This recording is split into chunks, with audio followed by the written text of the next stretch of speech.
ସମସ୍ତଙ୍କୁ ଜୟ ଜଗନ୍ନାଥ। ଆଜି ମୁଁ ଯୋଉ ଭଳି କାମ କରିଛି ଆପଣମାନେ ମୋତେ ଆୱାର୍ଡ଼ ନ ଦେଇକି ରହିପାରିବେନି। ସେ କାମ ମୁଁ କ'ଣ କରିଛି ଭିଡ଼ିଓରେ ଜାଣିବା, କିନ୍ତୁ ଦେଖିବା ଆସନ୍ତୁ ଆଜିର ମିନି ବ୍ଲଗ୍ରେ ମୁଁ କ'ଣ କରିଛି। ତ ସକାଳୁ ଉଠି ଦେଖିଲା ବେଳକୁ ଆକାଶ ପୁରା ମେଘାଚ୍ଛନ୍ନ, ଆଉ ଲାଗୁଛି ଓଡ଼ିଶାକୁ ଯେମିତି ବାତ୍ୟା ମାଡ଼ି ଆସିଛି। ଦେଖୁନାହାନ୍ତି କେଡ଼େ ଜୋରେ ପବନ ତା ସାଙ୍ଗରେ ବର୍ଷା ଲାଗି ରହିଛି। ସକାଳୁ ଦେଖିଲା ବେଳକୁ ଲାଗୁଛି ଯେମିତି ସନ୍ଧ୍ୟା ହେଇଗଲାଣି। ତ ନିତ୍ୟକର୍ମ ସାରିକି ଏଠି ମୁଁ ଆରମ୍ଭ କରିଦେଇଥିଲି ଠାକୁର ପୂଜା। ପ୍ରଥମେ ଠାକୁର ପୂଜା ସାରି ସାରିବା ପରେ ଆଉ ସବୁ ଯାହା କାମ ଥିଲା ସାରି ଦେଇଥିଲି। ଦେଖନ୍ତୁ ଏମାନେ ସବୁ ଜିମ୍ ଯାଉଛନ୍ତି ଆଉ ଘରକୁ କ'ଣ କେମିତି ଘାଣ୍ଟିକି କରୁଛନ୍ତି ଆପଣମାନେ ନ ଦେଖିଲେ ବିଶ୍ୱାସ କରିବେନି। ଦେଖନ୍ତୁ ଯେହେତୁ ଜିମ୍ ଯାଉଛନ୍ତି ଘରେ ଆସିକି ବନୁଛି ମିଲ୍କ ସେକ୍। କ'ଣ କ'ଣ ପକା ହେଉଛି ମୁଁ ଜାଣିନି, ହଁ ଏତିକି ଦୂରରୁ ଦେଖି ଜାଣିପାରିଲି ଯେ କ୍ଷୀର, କଦଳୀ ଆଉ କିଛି ପିନଟ୍ ବଟର୍ କିଛି ଏମିତି ପକେଇକି ସେମାନେ କିଛି ଗ୍ରାଇଣ୍ଡିଙ୍ଗ କରୁଥିଲେ, ଯାହାର ଆଉଟପୁଟ୍ ଏମିତି ବାହାରିଥିଲା। ଆଉ ମୋତେ ବି ସେଥିରୁ ଗ୍ଲାସ୍ ମିଳିଥିଲା ପିଇବା ପାଇଁ।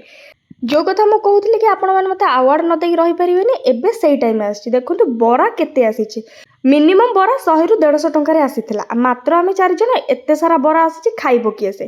ହଁ ସମସ୍ତେ 2-4ଟା ଖାଇଲେ, କିନ୍ତୁ ମୋତେ ତେଲ ଭାଜି ଯେହେତୁ ପସନ୍ଦ ନୁହଁ ମୁଁ ମୋର ଦିମାଗ ଲଗାଇଦେଲି।